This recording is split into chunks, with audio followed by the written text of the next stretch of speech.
clear and strong voice for New Yorkers and everyone, I would say. Even when you were in government, before you were in government, when you were in government, and now, right? And I also want to thank our Deputy Speaker, Diana Ayala, who's also a real advocate for our residents, tenants, people that find themselves in homelessness. And I just want, and all of you, of course, the advocates, it is with your push and your data and information that we are able to move forward in a smart and coordinated way. And during these crucial, I would say, historic times, it is important that we not only fight, but that we fight hard, but we also fight smart. Because you can fight hard, but if you don't fight smart, you lose. Or vice versa, you can be very smart. I mean, if you're lazy, you don't fight hard, then you lose as well.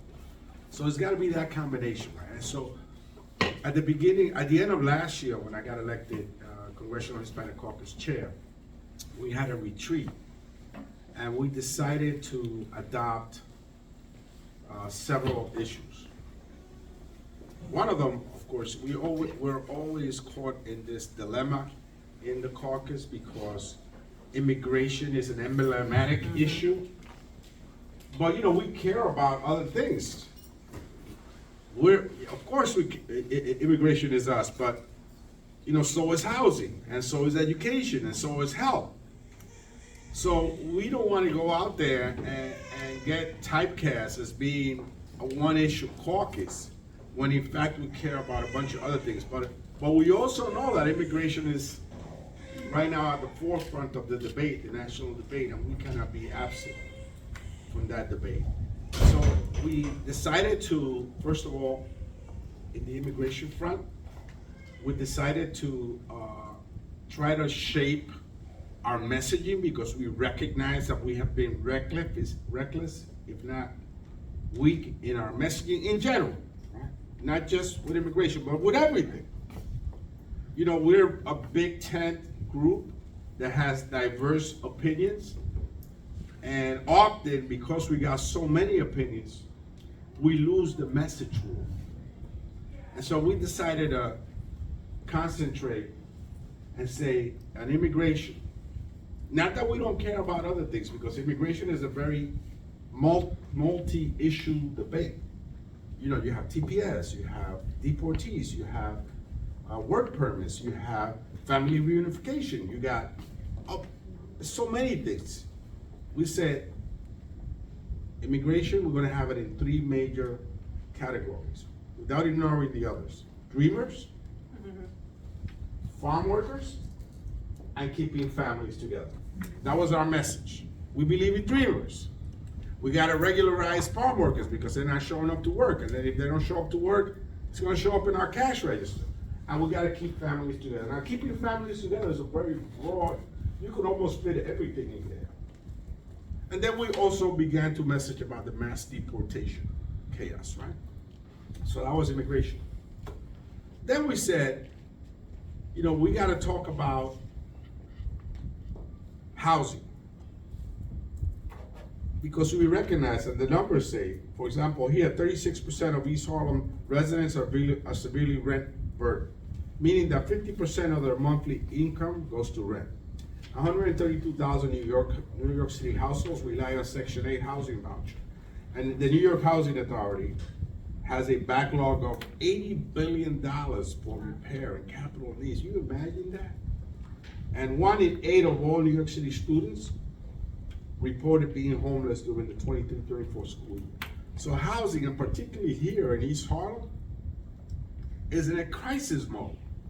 So that's not just me. When I spoke to my other colleagues, I found that all of them had similar crises, and we were not talking about housing. In fact, right now, the debate is Medicaid, Medicare, Social Security, food stamps, right? Housing is not being mentioned.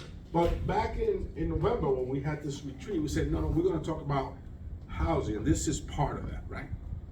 Now, we're gonna make housing a priority within the caucus. And then we had 2 more issues.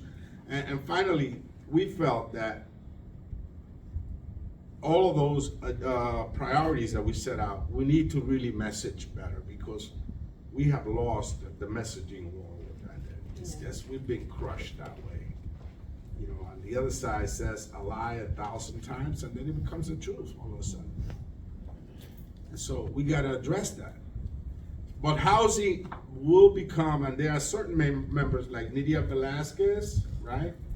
And Gabe Vasquez, who's over at the border, rural housing, and a bunch of other members, Robert Garcia, and a bunch of other members that have housing as their number one issue. So we have this task force that we put together within the caucus to exclusively work on housing. So we want you to be part of that effort. Thank you. And so that's the CHC platform, right? Now, so how are we approaching this crisis? This historic crisis, a government crisis that you all are looking at, and just, you know, you're witnesses to history. Well, on the one side, we're approaching it in the courts, right? And there's over 120 litigations going on right now, some of which we are directly involved in as friends of the court through amicus briefs, right? And we got one group of congressional members led by Jamie Raskin, who's leading the fight in the courtroom. Now, there are certain restrictions. We cannot go out there and ask a law firm to represent us. They have to come to us. Right. Yes, they have to come to us. And several have come to us. And of course, some of them have backed down because they've been threatened, and you've seen it in the news, right? But there's 120 lawsuits, some of which have to do with the 50% cut in personnel in HUD. That litigation is out there. And we've been very successful on those efforts. We just don't get the coverage that we should get, right? And so that's that front. The other front, the second front, is the legislative and budgetary front. And I'm an appropriator. So we'll meet reconciliation, which is a budget crossroad down the street, right, in a couple of weeks. And we'll be able to fight there to try to avert the cuts. And finally, the third front is you, the community, right? And how we organize the community to fight this. So there are three fronts, right? There is the legislative, budgetary front. Of course, there is the legal courtroom front, and then there's the organizing community front. Those three are fundamental in us moving forward together. Now, the stats, I think the councilwoman and Christine will be very eloquent in letting you know. You all know what they are, the numbers. We're in a crisis mode, and we have been for some time, I may add. And now there is an attempt to gut HUD. But perhaps locally here, we can come up with a list of cases that are in the courtroom. This is what I propose, right? That we take a look at the list of litigation with my staff and the folks in my team that are really involved in this. And we can come up with a list of the cases that are really relevant to New York City and New York State. And if there is some that are missing, we can identify them and see whether we can get some traction to get some, not to get, I gotta watch what I say. I know, you and me will get each other in trouble. But for there to be a moment of epiphany, and that there is somebody interested in representing, I think it's important that we do that. Yep. Because as Christine said, we're not in the majority in the House, in the Senate, or what's happening in the White House. I may add even the courts in some places. So if we can identify areas where we feel that there's some action that has not occurred that we could begin to look at, I think that we ought to work together on that. Then when the budget piece comes in, I need you in the room with me, and I hope that we could discuss, we could present amendments. For example, the Republicans could present a cut on HUD, right? And in the process, this is how, in appropriations, I could present an amendment against the cut. Now, they got the numbers.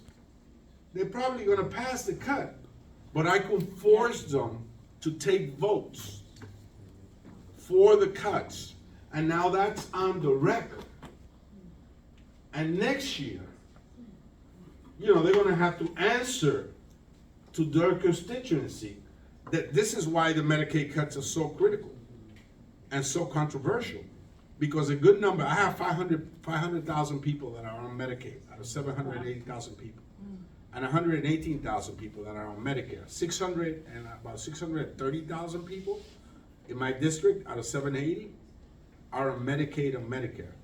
But some of the Republicans have, 200, 300, 400,000 people that are on Medicaid.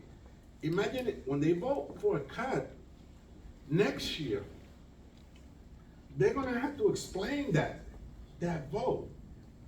And so if I present an amendment against a Section 8 cut, for example, and there's 100,000 people in somebody's district that have Section 8, they're gonna have to present that, they're gonna have to convince people why they voted that way.